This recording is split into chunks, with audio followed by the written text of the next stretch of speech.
Okay, folks, I think we'll make a start since we're on time and you've made the effort to be here on time. Thank you very much. My name is Niall Gavin. I'm the chair for this session this afternoon, which means my job is really to introduce the speaker and then get the hell out of the way. This is a topic about which I myself don't know a great deal. So I'm in the fortunate position of chairing this and the subsequent session on predictive analytics. So I'm hoping I'm going to learn as much as hopefully some of you will learn as well. In relation to what analytics are and what they do, the closest I've really got to them myself is kind of looking at social media analytics. And if any of you are active on Twitter and you've been paying any attention before this event, you may have seen that I've tweeted a few times that this session was coming up and inviting you to tweet questions in if you had any questions for the speaker. That then led me to making a quick look, and I tweeted it this morning before I left home again. And I've just had a quick look at the tweet activity. So I got 177 impressions. So in other words, 177 people have looked at the tweet and 9 have engaged with it, which means they've interacted with it in some way or other. If any of that was yourselves, thank you very much. If it wasn't, why not? Enough about me. I'd like to introduce our speaker, who is Trish Uhl. Trish is from Owl's Ledge, did I get that right? You did. And is a well-known expert practitioner and speaker on the subject of learning analytics. So you probably know that already, because that's why you're here. So I'm just going to ask Trish. Trish, who are you and what do you like to do? See what I did there? Who am I and what do I like to do? Thanks, Neil. You told me you were going to throw me a curveball, so that's a good one. I actually like to do triathlons. And ladies, you can use a race belt in order to put in your mic when it is that you're wearing a dress that doesn't have a belt otherwise. This works out really, really well. I'm an athlete. I grew up as an athlete. Actually, my undergraduate sets me up very nicely for working with analytics. I'm a former equestrian. My first certification, professional certification, was as a professional, a British Horse Society instructor. I used to teach dressage. So people go, well, how does that have anything to do with analytics? And I go, well, it has everything to do with analytics. Because in sports, we're all about performance. If the rider doesn't perform, if the horse doesn't perform, in changing conditions that are happening at a particular event, then we don't hit our success metrics, and then people don't get paid, you don't get new horses, you don't get to go to new events and do all of those kinds of things. So that being said, people ask all the time, where are you from in the States? I hope that my accent is playing out well over the microphone. I'm originally from New York, and I currently live in Chicago. So that being said, what I'd like to know is to actually know where it is that you are from. And instead of polling the audience in a way that's going to have everybody suddenly start talking to each other, we're going to do something a little bit different instead. Because if we're here to talk about data and we're here to talk about analytics, then let's collect some. All right. Everybody got some kind of mobile device? If you've got a mobile device, hold it up. Ooh. Okay, get ready. There's a thing coming on the screen. In just a moment, I'm going to give you an opportunity to go ahead and weigh in on where it is that you are currently from. Where do you currently reside? Let's put it that way. So I'm going to switch slides here. And this is the website that you can go to. So the website is the numbers 141591.umu.com. And if you would kindly just visit that website. You don't have to log in. You can go straight through the browser on your phone or other mobile device, and you can go ahead and pick from the survey items where it is in the world that you currently reside. And after you've hit submit on the survey, if you would please stand up.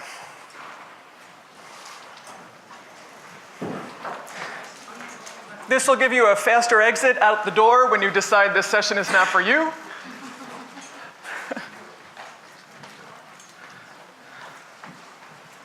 Great.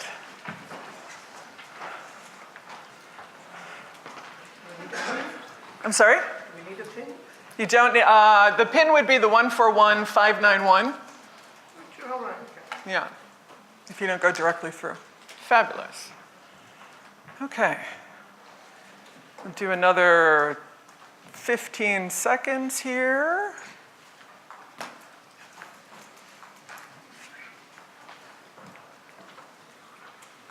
Great. Okay, we've got most of the room by far standing up. Here's one thing that I want to point out before I ask you to do the next thing and before you sit down. I'm actually going to give you another activity in just a moment, so if you would remain standing just for a moment. Here's the thing about analytics, and here's the thing about data. There's all sorts of data that we can collect at any given point in time, and there's all sorts of analytics that we can use in order to get feedback before it is that we move forward. So in this particular case, I'm using visual feedback to get a sense of the room of how many people have completed the activity that gives me a prompt in this environment that says, hey, Trish, most people have gone ahead and submitted the survey. We're ready to move to the next step. So my point about that is, when Niall was talking so nicely and shared about the analytics for his tweets about my session, we often think of analytics and we think of data that goes into analytics as being quantitative only, and that it's something that we have to capture digitally. But there are things that we can do in order to observe in our environment things that are happening that provide feedback loops to give us decision points and inputs into those decision points in order to proceed forward. And as you're going to find out in this session, analytics is as much about decisions as it is about the data. Okay? All right. So stay standing. Everybody else, if you haven't had a chance to stand, if you would please join us. Okay. You have been here now for a day and a half at this particular conference. I'm going to put a slide on the screen in just a moment. I'd like you to find another peer in the room, perhaps somebody that you haven't had an opportunity to meet yet, and I'm going to give you a series of bullet points on this next slide that are for discussion. The discussion is only for the two of you, and what I'd like you to discuss is whether or not you agree or disagree with each of the individual points. I'm going to give you about 4 minutes to complete this activity in total. Here we go. Find your peer. All right, if you can hear the sound of my voice, clap once. If you can hear the sound of my voice, clap twice. Thank you. Please have a seat.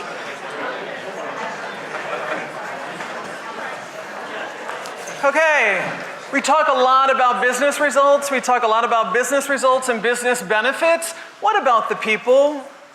What about the people? If the people aren't better in some capacity, in some shape or form, if we haven't served them, have we done our jobs? I shouldn't hit there. Have we done our jobs? If we haven't also served the people, if we've just hit whatever the metric is for the business result? No, we need all of them. We need all three, right? That's where workplace learning is going. Transformation of training and development is to workplace learning. We need to be able to deliver on positive people impact, business benefit or business results, and organizational outcomes or organizational value, yeah? How many people found something just in that quick conversation, something that resonated? That little activity, something that resonated? Okay. Was it familiar? How many people found it familiar and it was a callback to another session that you went to in the past day and a half? Did you see alignment? Some alignment to any of those? No. Okay. Okay. So, a little bit of context. I'm going to show you a model actually by Josh Burson from Burson at Deloitte. So this is a talent management framework. And the reason why this makes a difference to us within learning and development, the reason why this makes a difference to us within learning and development is we have to have an understanding of where it is that we fit within the talent spectrum. And if we have an orientation to that, then we have a better understanding of how it is that we can deliver against positive people impact, business benefits, and organizational outcomes or business value. So if you take a look at this matrix, I know it's kind of really busy. This is the actual framework from Burson. So if you take a look at the top, you've got talent strategy in the blue that aligns to the business strategy, right? To the organizational strategy. Down here at the bottom, you've got the talent infrastructure that's set as the foundation to support everything in between. You've got organization and governance, right? So that would also include like organizational constraints in the red on the left-hand side. And on the right, we've got business metrics and analytics. So that's our starting point and the conditions under which we need to perform against this foundation to get to here. How do we do that? All the stuff in the middle. All the stuff in the middle. So in the middle, we need to do workforce planning, which cascades down into capability and competency management. We need to find the right people under talent acquisition. We've got a bunch of processes that happen in here: leadership development, succession management, career management, and performance management. And it's all supported by us here under learning and performance or learning and development, right? So how do we do this alignment in order to move this forward? And what's happening now is that as we continue to change, not only here in the UK, and you guys are way ahead in this particular case, but also in the States to become more of a service economy, right? Where GDP is based on being able to deliver against excellent customer experiences, right? It's about delivering excellent service, and we deliver excellent service through our people. Same thing is happening not only at a national level, but at organizational levels. That's why all the organizations are moving in the direction of things like employee experience, because employee experience drives customer experience. And so our job is to hit those linkages and alignment, and we can use tools and frameworks that are already out there if we just knew about them, right? If we just knew about them in order to have a roadmap to have an understanding of the context in which we need to perform. We ourselves need to perform. So this is one of the ones, I really like this because I think it's comprehensive. And it's holistic. The other thing that I like about this is it also gives us an orientation of what's happening in analytics in our organizations right now when it comes to talent.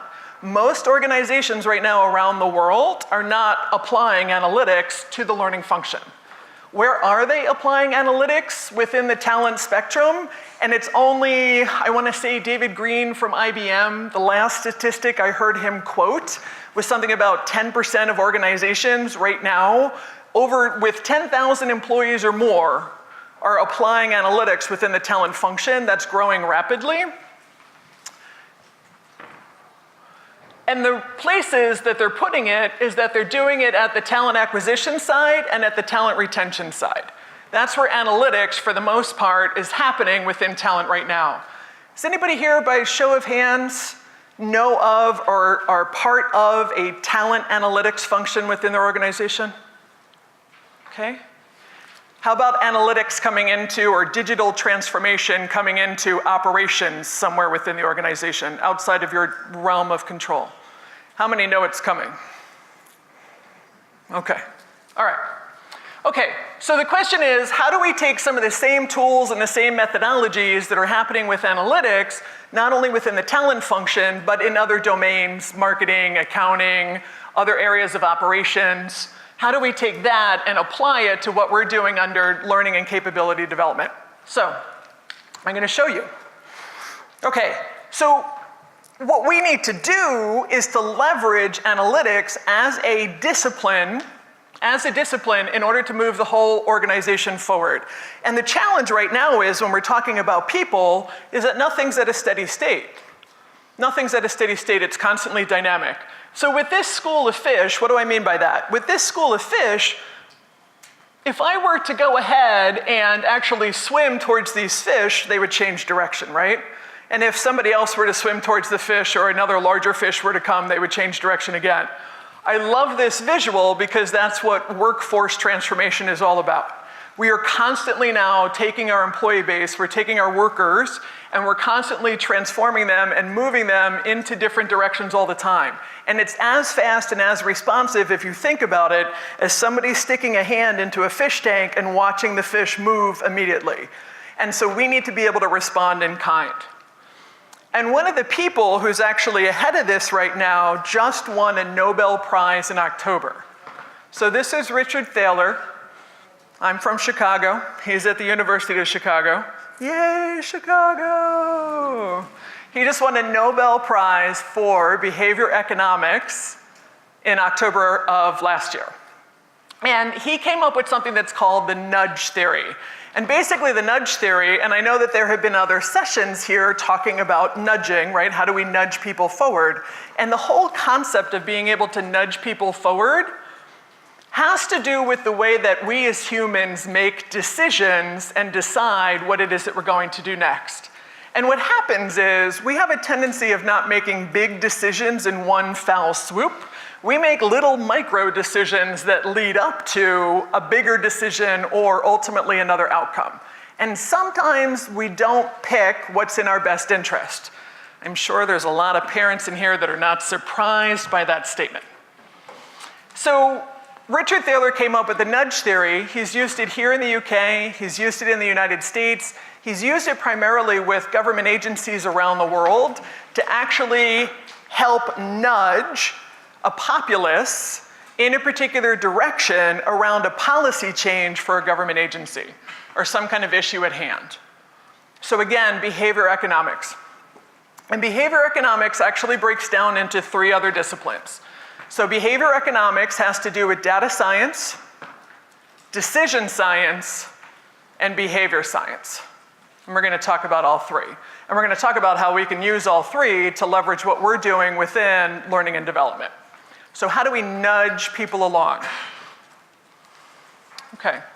So why do we need to nudge people? Let's talk about bad decisions for a moment, or let's talk about not even bad decisions, but choices and how it is that we decide. This is called hyperbolic discounting. So let me explain what hyperbolic discounting looks like. It looks like binge watching Netflix on a Saturday. When it is that you feel like there's something else, or maybe a child feels like there's something else that he or she should be doing. So we have a decision that we can make, right? We can either stay in bed and load up, the latest of Game of Thrones, or whatever it is that we're consuming on Netflix, or we can do whatever the work was that we intended to do to get started with.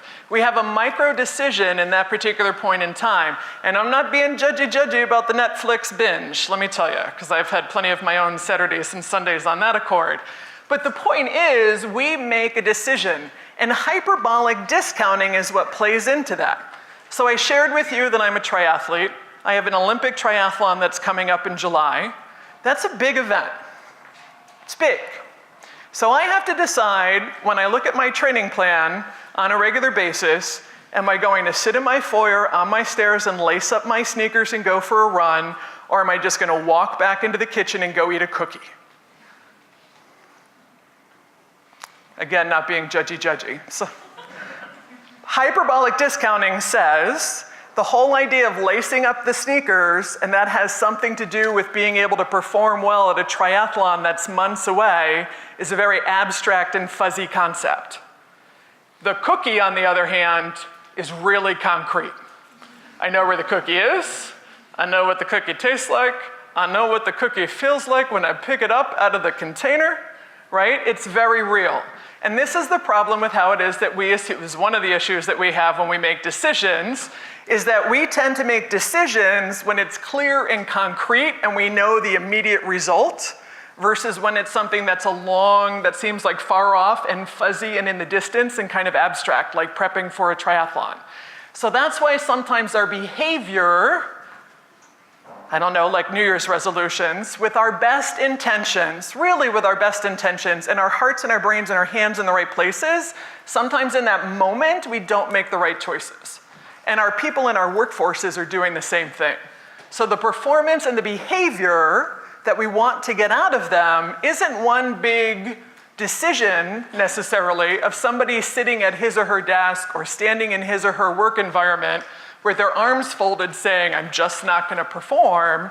It's somebody who's making micro choices that are not leading to those interim steps to get you to the further outcomes. And hyperbolic discounting is one of the things that's playing into that.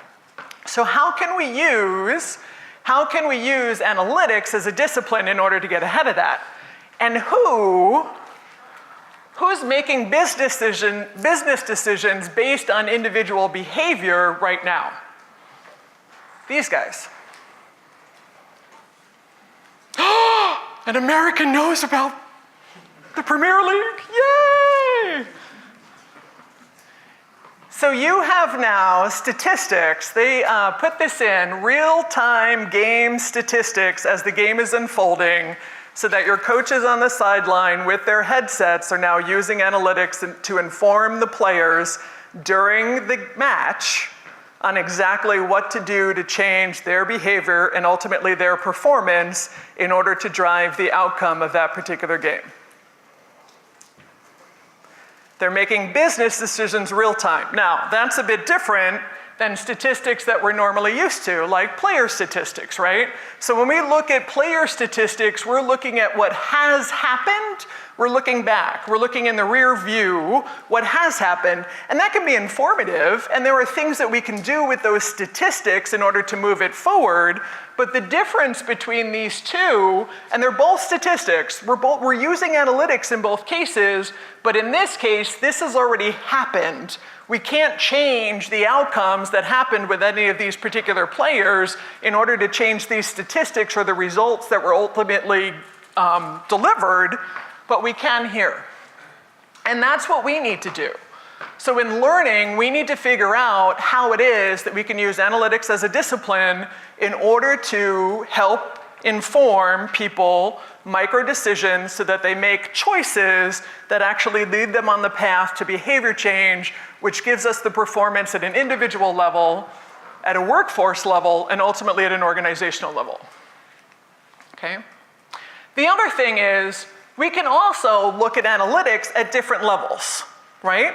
So in learning, like in athletics, we can actually look at individual delegate performance. We can look at analytics for individual manager performance. And I'm going to show you what that looks like in just a moment. We can also look at, we want to know, because we know here, how players perform affects the outcome of a match. How they perform with the outcome of matches, right, games over time, affects the statistics for the football club, which ultimately rolls up to where it is that you're in the league table, yeah? Okay. I'm sorry, it's Man City up here. And I'm sorry for my Arsenal fans that you're not on the board. So, how many of you would want to wait until the end of the season to find out the standing of your team? That abstract, long-term, fuzzy result that we're all rooting for, we don't. So how do we use analytics modeled after athletics, which are the same analytics modeled after what we're doing on the operations side? It's all the same stuff.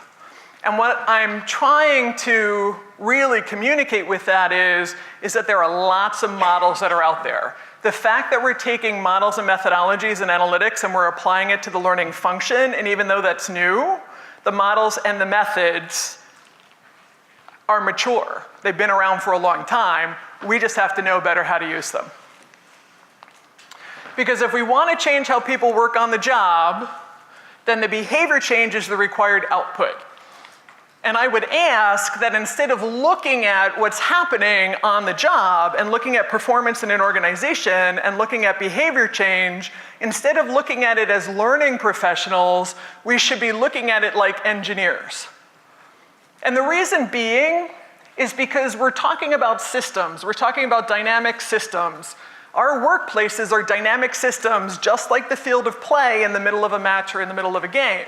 The conditions are always changing, and we need to, again, be responsive like that school of fish to move people in new directions.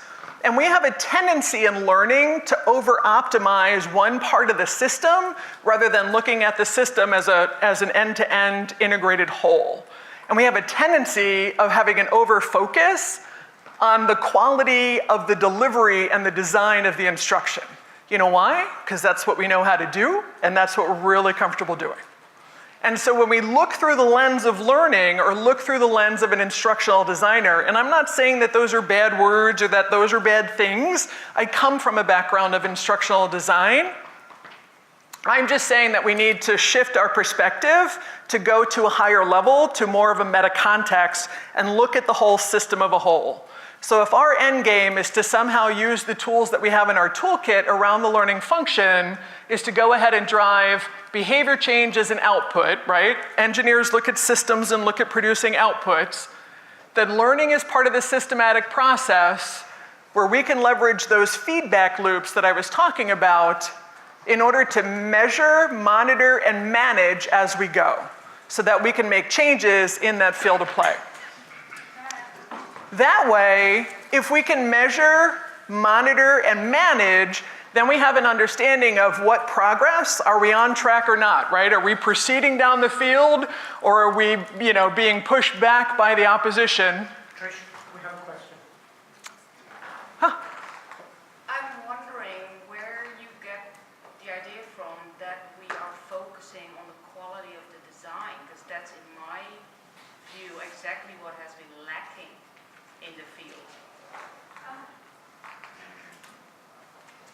Take a look at most of the things that we talk about. Our new instructional design methodologies. We talk about new technology delivery tools and methodologies. We have a tendency of being really focused on the actual production of content versus driving behavior. So when we get really tunnel vision on like this thing that we're creating called instruction, or this thing that we're creating called training, or this thing that we're creating called e-learning, we're not thinking about the larger context of where that sits in a flow, that needs to exist within a larger system. It's a good question. I agree with that, but it's not the same thing as the quality of the learning design. We do, because those of us that have professional expertise have a tendency of being myopically focused. And the reason why I would say that is if you take a look at most of the books that are published in the field, most of the conference events that are happening, most of them are around how do we increase or improve delivery, and how do we increase or improve design. We rarely talk about that overarching system. I haven't been to many conferences yet, and I love this one. I flew all these miles to be here, where we talk about information equally as instruction, where we talk about communication equally as instruction. Instruction's not always the thing, right? We don't always need instruction, and we need a combination of things. So why is it when we get together as a group that we talk about instruction all the time, but forget that there are these other interventions that need to come together in order to produce this particular outcome? So we need to have an understanding in a way of being able to understand what progress we're making or not. We need to also know where in time we are, so kind of like the league tables, right? Are we in the standings at all? If we are, where are we in the standings, right, as an organization? We need to know that with the players too, like how do the players compare, right? So that's what we're doing with individuals in the workforce. And from there, we can then make the decisions on what's necessary in order to get or stay on track, right? In order to continue to make progress going forward, or to figure out how it is that we're not getting progress to start with. Because ultimately, we're trying to achieve those ultimate goals, right? We're trying to do the positive people impact, business results, right? Business benefits and organizational outcomes. In real time, looking ahead rather than looking behind. We want to be able to change things within the moment of play while the game's unfolding, rather than looking at the statistics afterwards to figure out how do we take those lessons learned and pay them forward. And so how can we then design learning experiences? So not designing instruction, not designing training, but learning experiences, a larger context that helps people make better decisions within workflow within a moment of need. Yeah? Okay. Analytics. Now, I know a lot of people, this is new, like analytics is new, so I'm going to start a little slow here. This is a great book. This was written by somebody who ran analytics for Adobe, people analytics for Adobe for a long period of time. There'll be a copy of the presentation as well. Afterwards, it'll be available on site. You're welcome to, and you guys are welcome to use your cameras. Because again, good data, right? Pictures are data. This is a great book, Behind Every Good Decision, and this will really give you, if you're looking for a primer, that's going to give you an idea about the data science and the decision science. Because again, it's about both. It's equally about both, the data science and the decision science. So analytics, again, from a primer kind of view, is a discipline. So a lot of people go, Trish, is it plural? Is it singular? Like, how do I pronounce it? How do I use it in context? It's a discipline. So let me give you a couple of other words to associate it with so that you'll have an understanding of the context of it. So it's like physics, right? So it's not plural, it's like physics. And it's like gymnastics, meaning it's a discipline that we practice. It's not the plural of a word. So analytics is a discipline. And I've, in my practice, have pulled out 5 principles that I think are really relevant about analytics for folks in L&D. Principle number 1 is, again, that analytics is both the data science and the decision science. So let's talk about the data science first. Take a look at this. Here's data science. What do you think? Useful?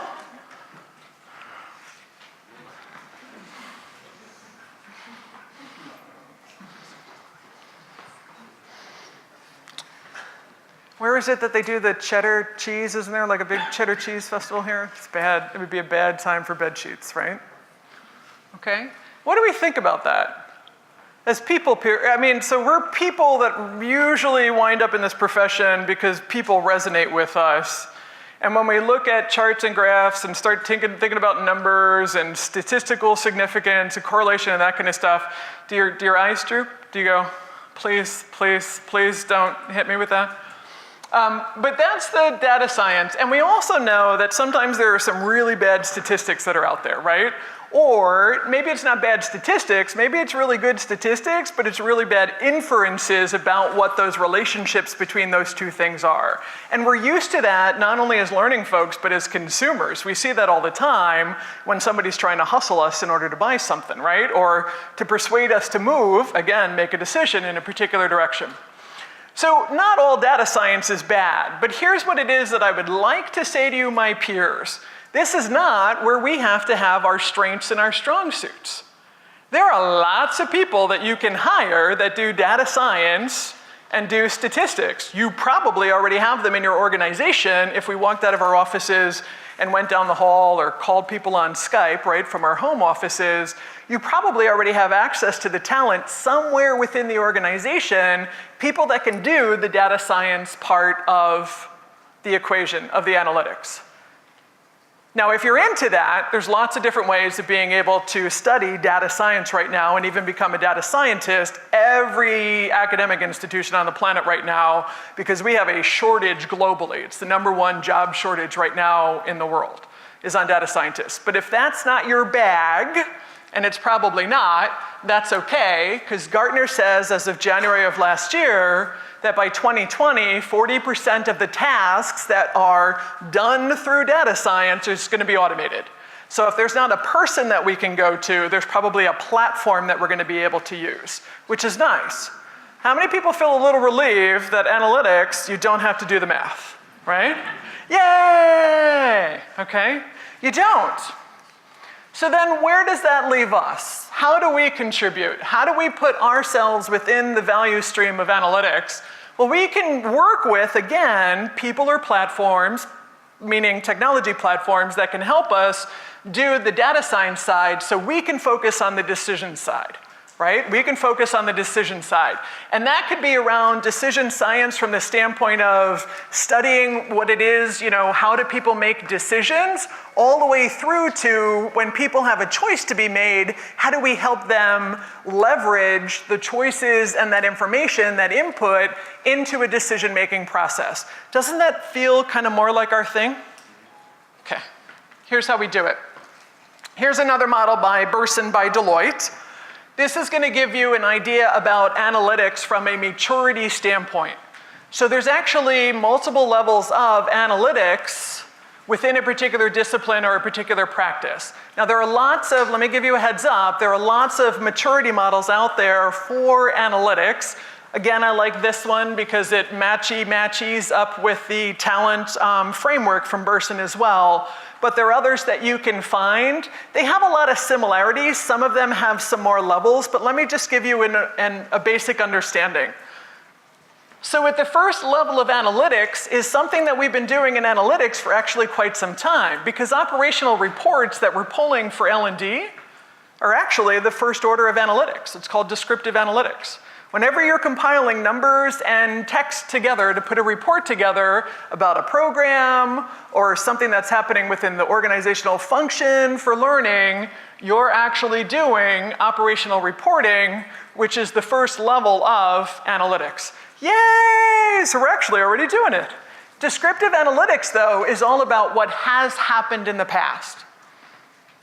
We can then get a little bit better, and you're going to see that as of 2013, so these numbers I'm waiting for new numbers to come out, but we've got most of the folks, even within the entire talent function, so not just learning, talent function across the board is 56% at that base level.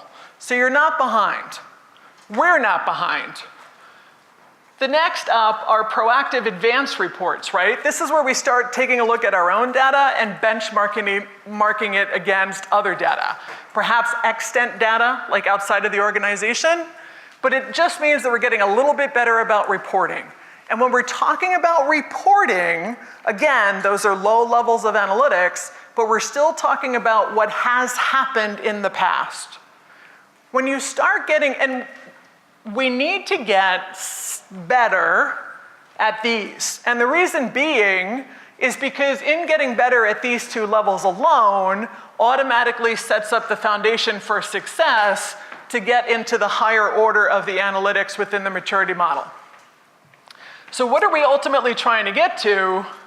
This is where we start really getting into, at level 3, strategic analytics. This is where we start to have an understanding of workforce transformation, what are the factors that are driving it, and what levers or factors do we need to manipulate that matter most in order to move the workforce in the direction that we need them to go, and how does learning play into that? And up at level 4 is where we start getting into predictive analytics, and predictive analytics basically says forecasting with a twist. So let me explain the difference between forecasting and predictive.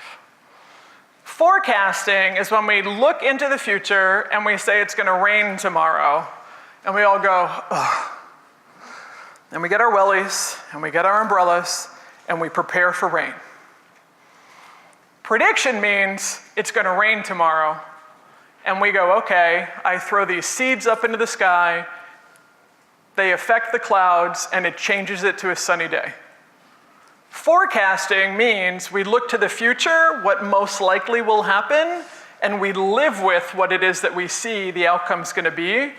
Prediction means same thing. We're looking into the future, what most likely, not definitely, right? Conditions always change, but we have an intent to take action to change whatever that result is to the outcome that we're looking for. So when you start getting into predictive analytics, you're talking about taking action in order to make progress, which means being able to have that ground control, right, with an analytical discipline to have good information coming back so that you've got insights into what's happening and how do you actually make changes to move the people in the organization forward. So I'd like to suggest a new alter ego. It's called the Citizen Data Scientist. It's not something I thought up on the plane. This is actually from Gartner. I'm going to give you a moment to read the slide.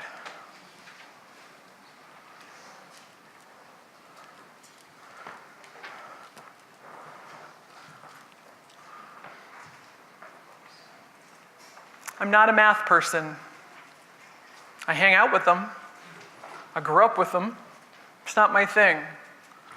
And so one of the things that I really like to bring to L&D audiences is to kind of let us feel a little less anxious about this whole analytics and this whole digitization strategy process, the digital transformation, and to say, here's an idea of where we can play, how we can contribute and provide value, and who do we think we are?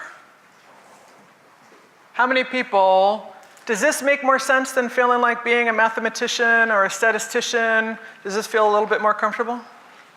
Moving in this direction? Being able to leverage. Okay, so that's principle number one, is that it's not just about the data science, it's also about the decision science.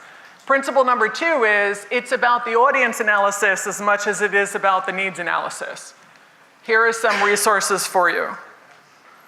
Many of you that have been here before, that have been to this event before, to Learning Technologies, have perhaps seen Julie speak. This is an awesome book.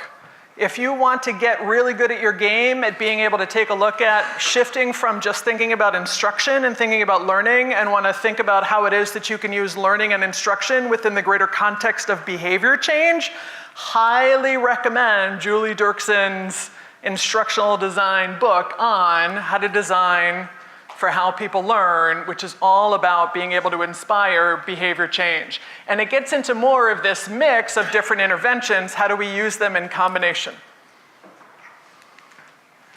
The other one, and Julie talks about this in in some of her presentations too, this is an organization that's actually based here out of the UK. It's a very, very, very simple framework for being able to inspire interventions for behavior change. So if we can understand the analytics, and I'm going to show you more about the analytics in just a moment, and we can understand the behavior, and we have some understanding about the decision, how do people make decisions about their behavior so that we can move them forward, and you've got some tools and resources, you'll be good to go. So pay attention to the audience analysis as much, if not more, as the needs analysis. Meaning, what does the audience need? What journey are they on? What behavior change needs to be inspired? How are you going to help them get there? Principle number three is methodology over technology. Analytics as a discipline is a discipline. It's not about a technology platform. It's not about digital. So what do I mean by that? It's about creating responsive systems.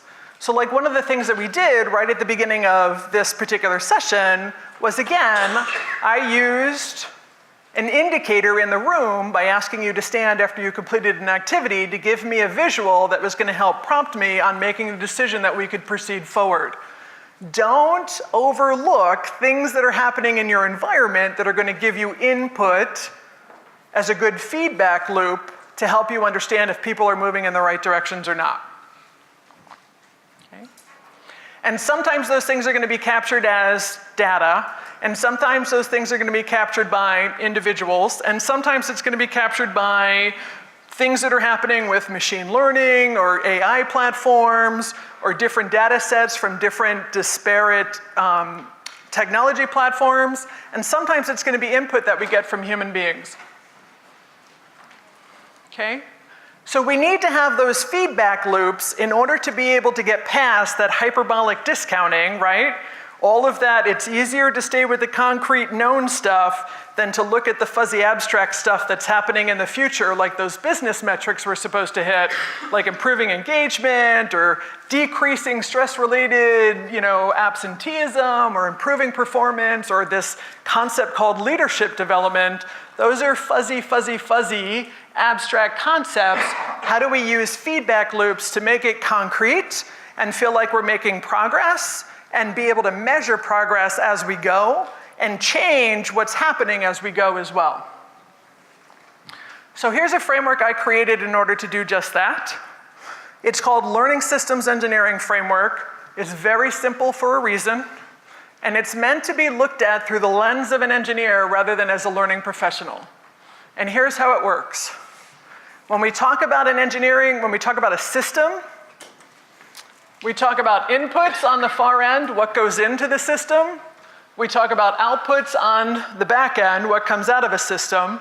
And we talk about the throughput in between.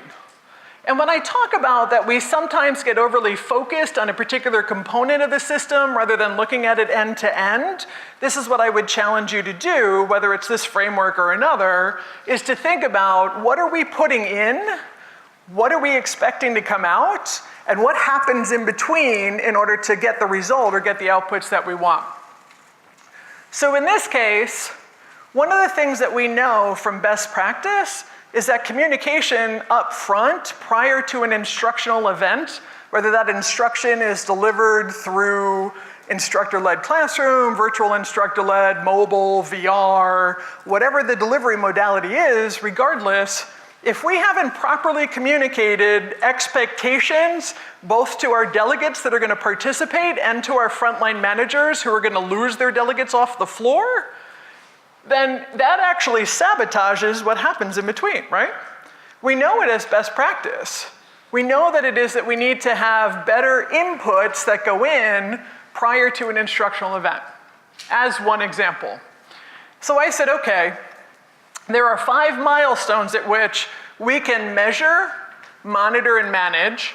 The first one is expectations. The second one is readiness. The third is transfer, learning transfer. The fourth are results, right, which gets into the business results. That's also the point at which for positive people impact, right? Did we actually hit that interim mark? Because ultimately we're looking at outcomes.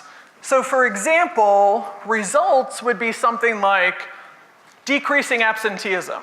Well, we're not just trying to decrease absenteeism to watch the indicator go down on a number. We want to decrease absenteeism because ultimately that translates into a decrease or a reduction in direct and indirect costs that are associated with absenteeism, yeah?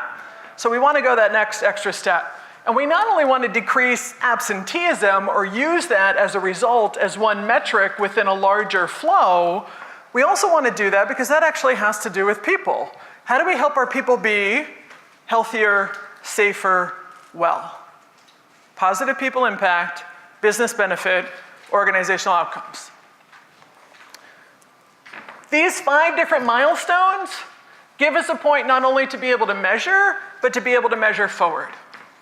And I'm going to show you in a moment using one of those milestones where you can actually put a predictive algorithm, you can actually put analytical algorithms at each of those 5 different measures in order to be able to really get ground control over what's happening at a particular point in the system.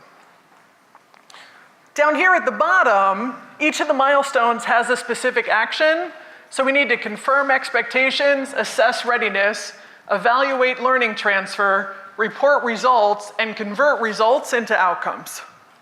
Simple, simple. Because again, the whole point of this wasn't to give anybody an instructional design process. And again, I'm not trying to get down on instructional design, but I'm trying to raise our perspective to a broader context.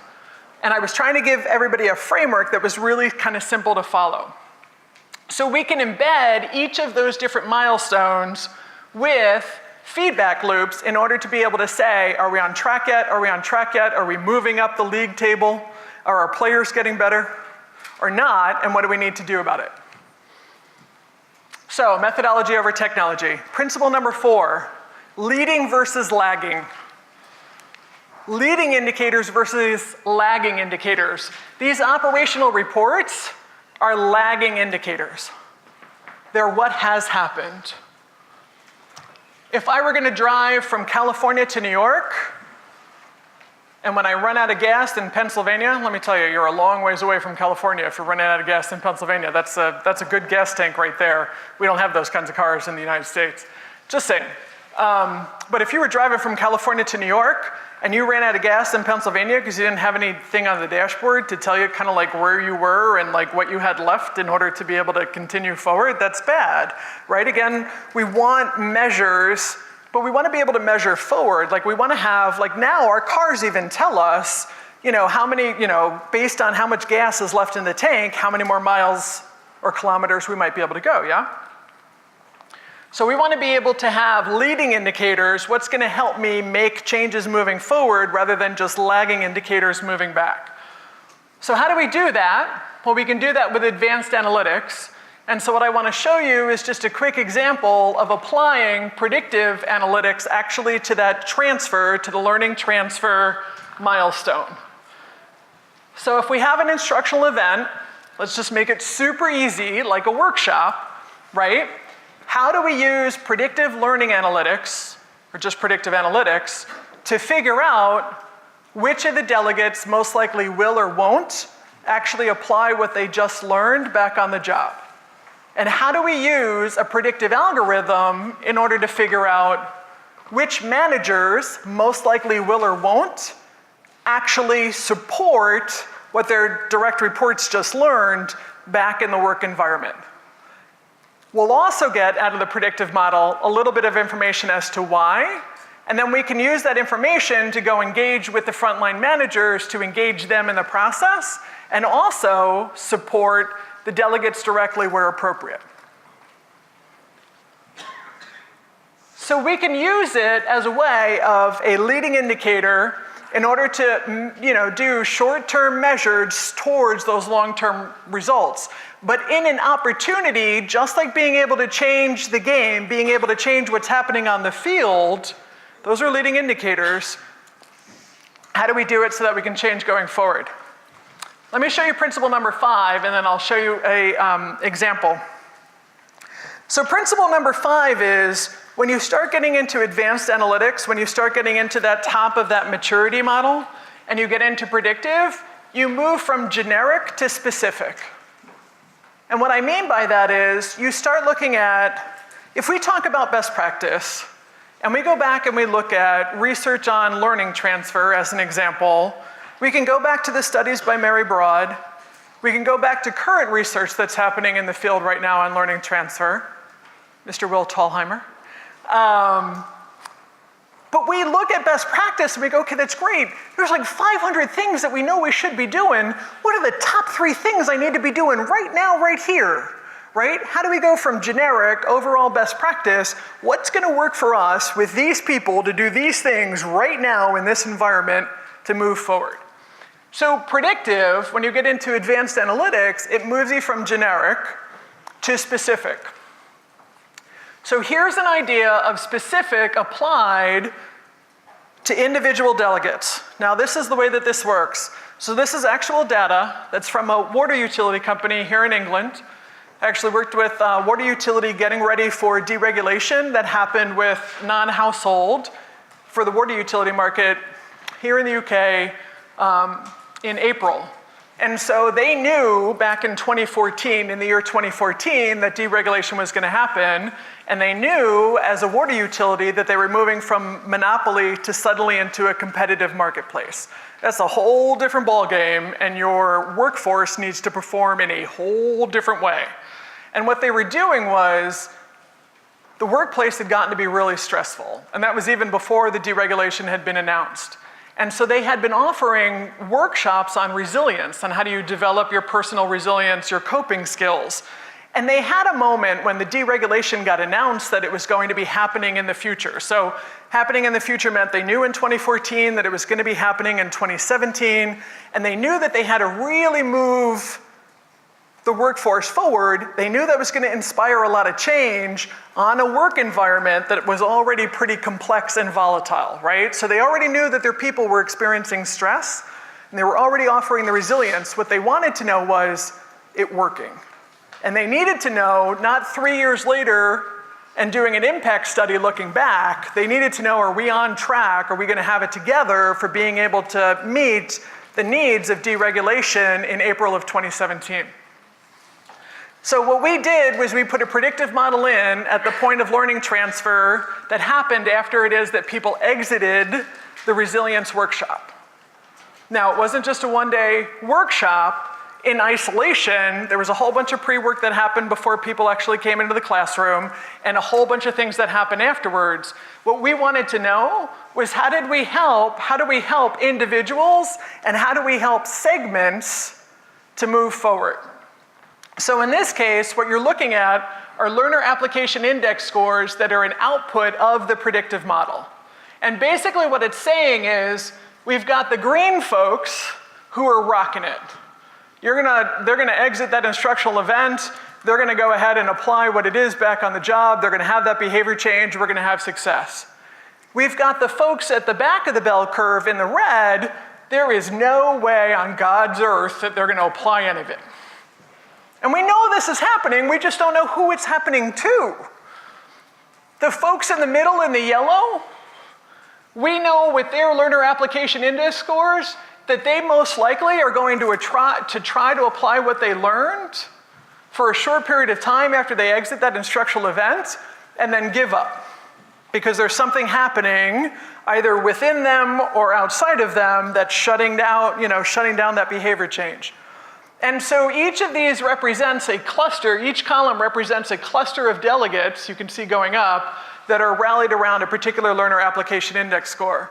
And what we went back to our client and said, okay, we can see the green, here's an opportunity to study the greens, here's who's in the greens, right, that are getting it done.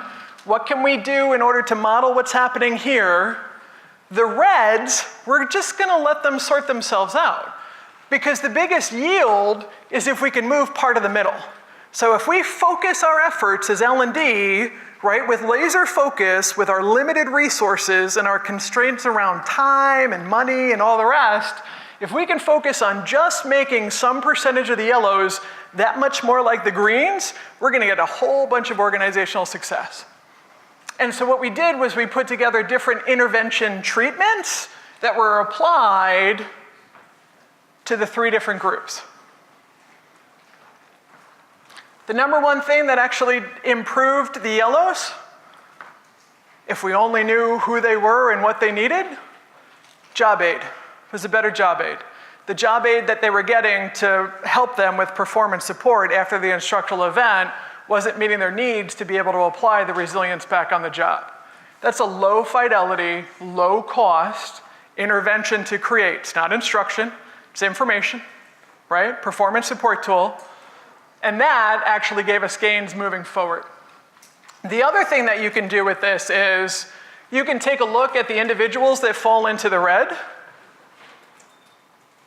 And you can identify, if we've got somebody here, and this is about personal resilience, which is all about developing coping skills, and if we've got somebody here who's part of our succession plan, remember that overall talent management framework, who's just not getting it together, we may not spend an awful lot of investment in the entire segment of the folks that are in the red, but we may spot individuals where it would benefit the organization moving forward to do a more significant investment.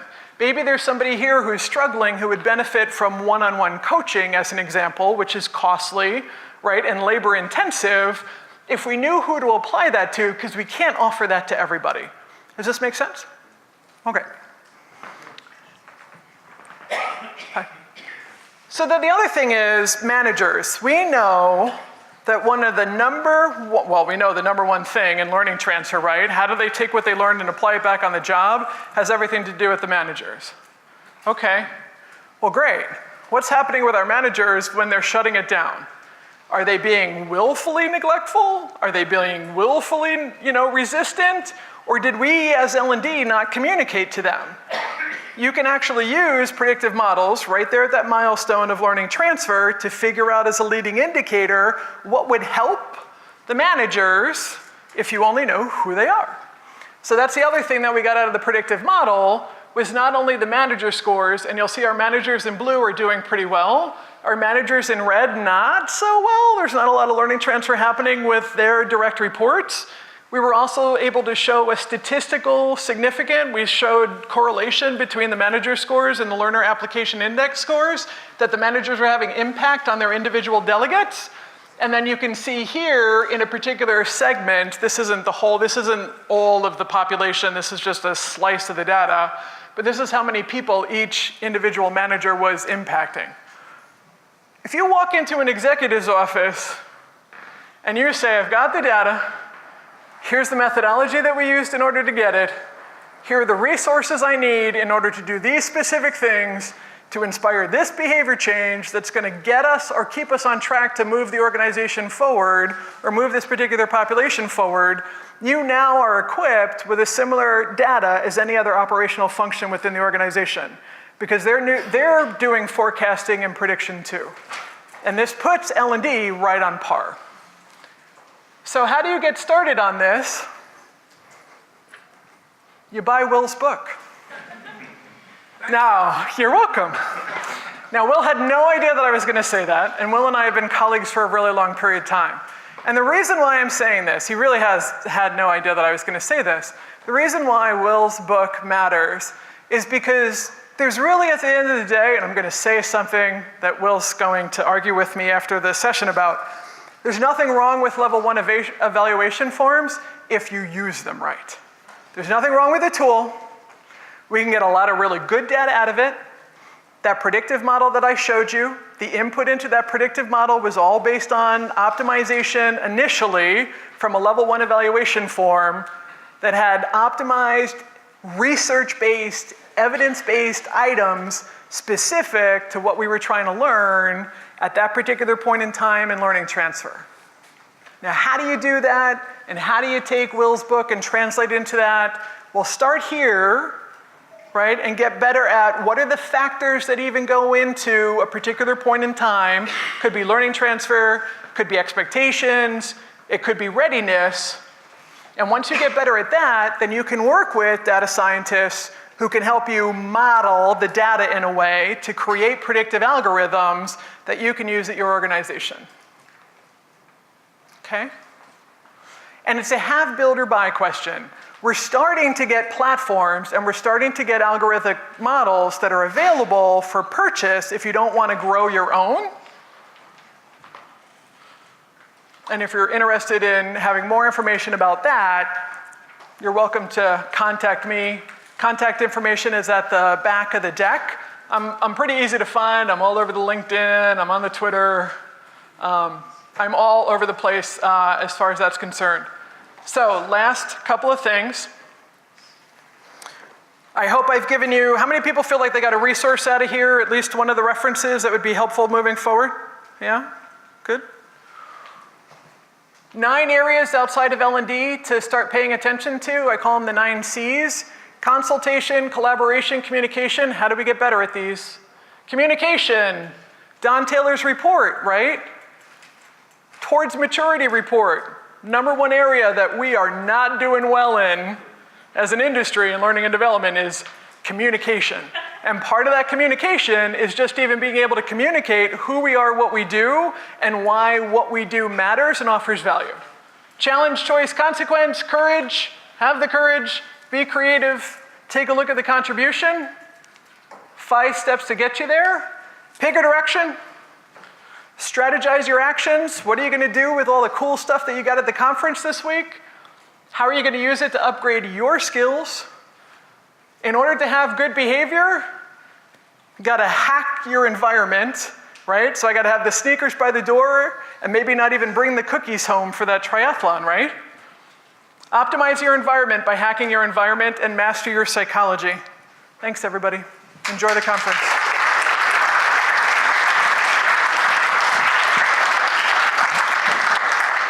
Thank you, Trish. Well, I've learned. We've got a couple of minutes, so if we have got any questions, we could very quickly take them. But I would just also make the point that, and reinforce the point, Trish is on Twitter, she's all over social media. Do keep the dialogue going. I think the value of these sessions is it doesn't stop when this event stops happening. And it's down to ourselves to maintain the dialogue and the questioning and the exploration. But are there any questions in the immediate short term before we put an end to this one? I'll take that as a no. Can I just ask you again to show your appreciation to Trish, and thank you for attending.